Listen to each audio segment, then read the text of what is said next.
जैसा कि आप लोग जानते हैं कि बिना प्रचार के किसी को पहचान नहीं मिलती।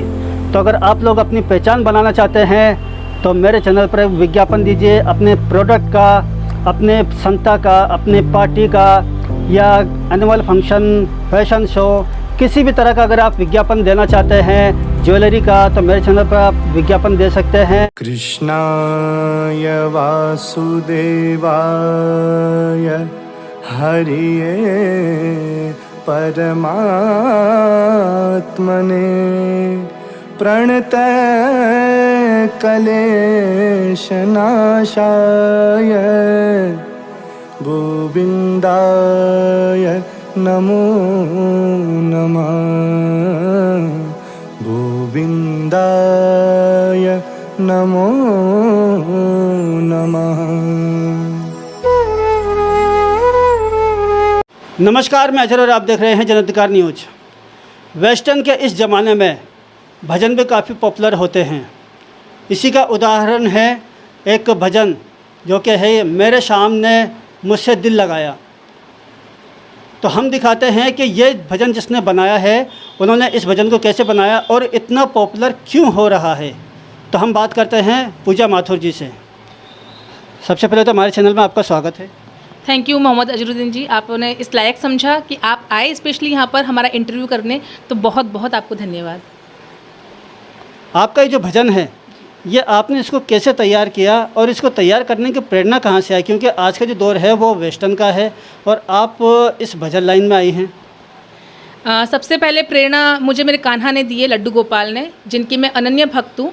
और उनके बाद नाम आता है मेरी फैमिली का, जिसमें सबसे बड़ा धन्यवाद जाता है मेरे पति परमेश्वर मिस्टर संजीव माथुर का, क्योंकि अगर वो नहीं तो मैं नहीं। और उनके बाद में आता है मेरे बच्चों का, क्योंकि ये तीनों जने मिलकर हमेशा मुझे आगे बढ़ने के लिए प्रेरित करते हैं। और सवाल उठता है भजन कहाँ से आया, तो भजन ऐसा आया कि सर मुझे लिखने का शौक़ है, बचपन से मैं लिखती हूँ। मैंने बहुत कविताएं लिखी है, लेकिन लिख लिख के उनको इधर उधर कर दिया, इतना समझ नहीं थी। तो मेरी बेटी ने मुझसे बोला कि मम्मी अगर आप लिखते थे तो आप लिखना फिर से शुरू करो, हम भी तो देखें आप क्या लिखती हो। तो इनके कहने से मैंने कविताएँ लिखना शुरू किया, कहानी इनको सुनाती थी, तो इनको सुनाते सुनाते एक अपनी कहानी लिख दी मैंने, भक्ति में शक्ति।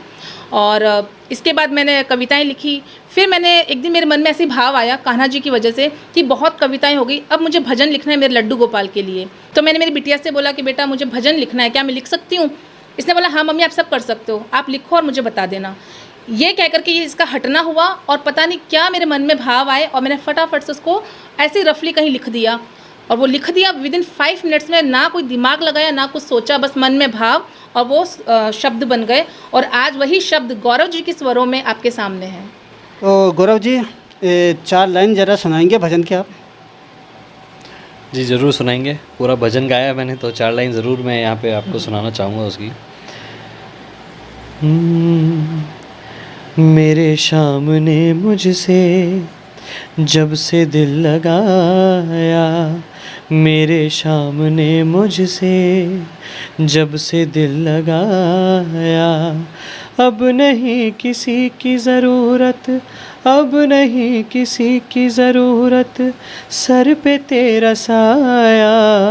मेरे सामने मुझसे जब से दिल लगाया, मेरे सामने मुझसे जब से दिल लगाया। आज के इस वेस्टर्न के दौर में आप इतना सुंदर भजन गा रहे हैं, तो भजन के अलावा और आप क्या क्या गाते हैं? जी वैसे गाने का पैशनेट हूँ मैं गाने के लिए, और मुझे सभी तरह के गाने पसंद हैं। मैं बेसिकली रोमांटिक सॉन्ग्स को फॉलो करता हूँ। सोनू निगम मेरे सिंगर हैं, आइडल सिंगर हैं।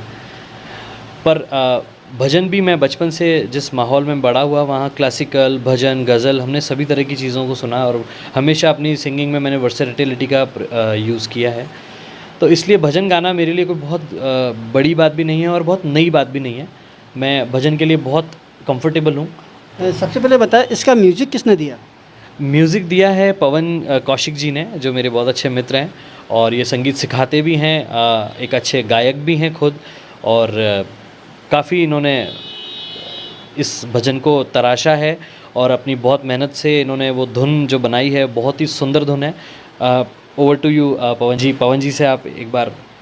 हाँ जी पवन जी, आज के वेस्टर्न के इस दौर में आपने भजन में संगीत दिया है, तो इसकी प्रेरणा आपको कहाँ से मिली? क्योंकि आप एक युवा हैं और युवा इस वक्त सिर्फ वेस्टर्न साइड में जा रहे हैं, इसके बावजूद भी आपने भजन में संगीत दिया है और बहुत सुंदर संगीत दिया है। Thank you sir. एक्चुअली बताना चाहूँगा कि भजन के लिए प्रेरणा सबसे पहले जो मिली मुझे मेरे परिवार से मिली, माता पिता से मिली। उसके बाद में अगर बात करूँ तो मेरे गुरुजी, मेरे गुरुजनों से मिली, क्योंकि मैंने संगीत सीखा है, क्लासिकल म्यूज़िक मैंने सीखा है और वहाँ से मुझे थोड़ा भक्ति संगीत की तरफ मेरा रुझान रहा है शुरू से। इसके बाद में मैंने इस भजन पे काम किया और इसकी धुन बनाई है मैंने। भजन के अलावा आप और कुछ किसी चीज़ में संगीत देते हैं? सर क्लासिकल म्यूज़िक मेरा सबसे बेहतरीन जोनर मैं मानता हूँ उसको, कि क्लासिकल म्यूज़िक बहुत अच्छे से मुझे सुनना और गाना पसंद है।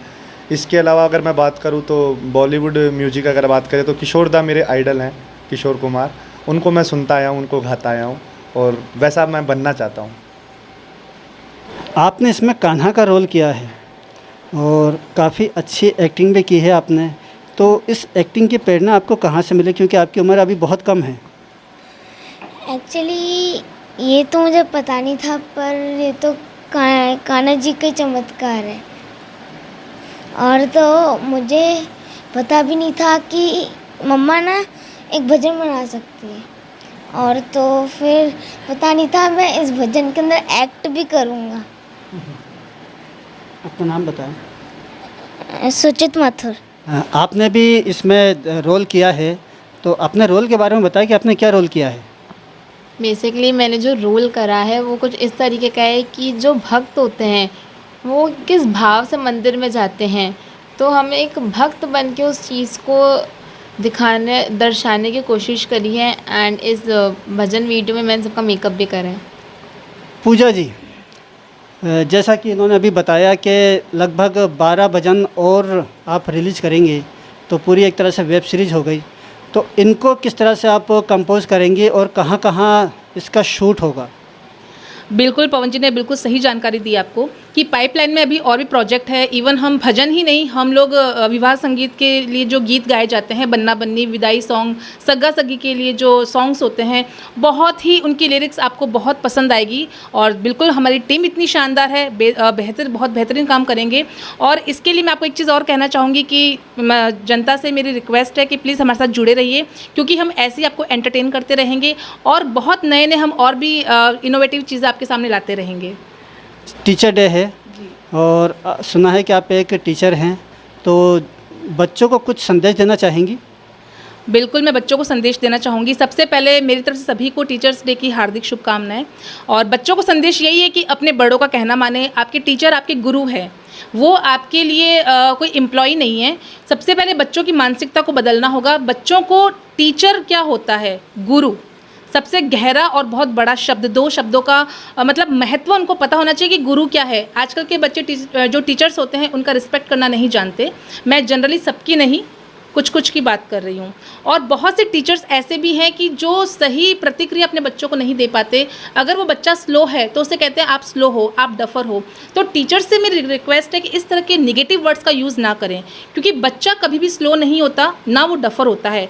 उसको तैयार करने का जो जिम्मा है हम टीचर्स के ऊपर ही तो है। वो गिल्ली मिट्टी है, अगर वो स्लो है तो आप अपनी ड्यूटी पूरी कीजिए, आप उसको फास्ट कीजिए, उसकी स्पीड बढ़ाइए, उस पर काम कीजिए। दर्शकों को जानकारी दें कि आपकी जो सीरीज चल रही है, जो भजन आपका है, वो किस नाम से आपने यूट्यूब पर रिलीज़ किया है? मेरे सामने मुझसे जब से दिल लगाया। और ये भजन सुन सकते हैं सुर संगम के जो यूट्यूब चैनल है सुर संगम, आप वहां जाकर क्लिक कीजिए और टाइप कीजिए मेरे सामने मुझसे जब से दिल लगाया। बिल्कुल आप इसको सुन सकते हैं, आनंद ले सकते हैं इस भजन का। कवि और भजन में दोनों काफ़ी मेल जोल होता है, तो इसके बारे में एक आध कविता सुना दें। देखिए, पूजा जो है हमारे परिचित हैं और बहुत इनोवेटिव नेचर की हैं। तो जब इन्होंने कृष्ण जी के भजन के बारे में जो है हमें बताया और ये बताया कि ये इसको रिकॉर्ड करना चाहते हैं, तो हमें बहुत खुशी हुई। हमारी उम्र भी जो है यही है, भक्ति करने की है। तो और भगवान कृष्ण में हमारे बहुत गहरी आस्था है, क्योंकि वो भगवान कृष्ण ही जो है गुरु हैं, वही सखा हैं और वही ईश्वर हैं। और उन्होंने जो है रामधारी सिंह दिनकर के शब्दों में कि सब जन्म मुझी से पाते हैं, फिर लौट मुझी में आते हैं। तो भगवान कृष्ण जो है वो पूर्ण अवतार के रूप में जाने जाते हैं। और मुझे बहुत खुशी हुई कि मैं पूजा के इस वीडियो में जो है जुड़ा हुआ हूँ और अच्छा लगा। और हमारी पूरी टीम की तरफ से मैं एक 4 पंक्तियाँ कहना चाहूँगा भगवान कृष्ण के लिए, कान्हा जी के लिए, कि तेरे जमाल से बढ़कर किसी का जमाल नहीं, तेरे जमाल से बढ़कर किसी का जमाल नहीं, तू बेमिसाल है तेरी कोई मिसाल नहीं, हज़ारों उठे हैं तेरे दर से ज़िंदगी लेकर, कैसे कह दूं कि तुझको मेरा ख्याल नहीं। आपने भी इसमें एक फैमिली तौर पे रोल किया है, तो अपने रोल के बारे में बताएं। हाँ, मैं पूजा जी की बहुत बहुत अच्छी मतलब वो हूँ, और पूजा मुझे बहुत रेस्पेक्ट देती है, और उन्होंने जो मुझको रोल दिया और मैंने अपने आप को उसके काबिल समझा, तो मैंने उनके कहीं अनुसार एक उनका जो सन है कान्हा को मैंने अपना एक तरह से बच्चा सा माना। हाँ, और मेरा का जो रोल था कि मैं इस कान्हा के साथ किस तरह से एक है ना फल वाली बन के, और उसको एक गरीब लेडी बन के उसको मैंने अपने फल दिए, और उसने उसके रिटर्न में मुझे जो भी कुछ दिया वो मेरा बहुत सौभाग्य था। और उसके बाद जो मुझे जो उसने जो अनाज दिया और वो एक हीरे मोती के रूप में बन गया, मैं आज बहुत बड़ी मतलब वो लेके मतलब बड़ी बन गई, क्योंकि एक बहुत छोटे से उसमें गरीब औरत एक बहुत बड़े उसमें बन जाती है। तो और मैं पूजा जी का तो खैर बहुत धन्यवाद करूँगी कि मुझे उन्होंने इतना अच्छा रोल दिया, और एक मेरा कान्हा जो मेरा प्यारा सा बच्चा है उसको बहुत आशीर्वाद दूँगी कि वो भगवान करे इसी तरह से कान्हा की जो ब्लेसिंग्स हैं वो उस पर बनी रहे हमेशा। उम्मीद करूंगा मेरे द्वारा दी गई जानकारी आपको पसंद आएगी। अगर ये जानकारी पसंद आए, ये न्यूज़ पसंद आए, तो मेरे चैनल को लाइक करें, सब्सक्राइब करें और बेल आइकन का बटन जरूर दबाएं। देखते रहें जन अधिकार न्यूज़।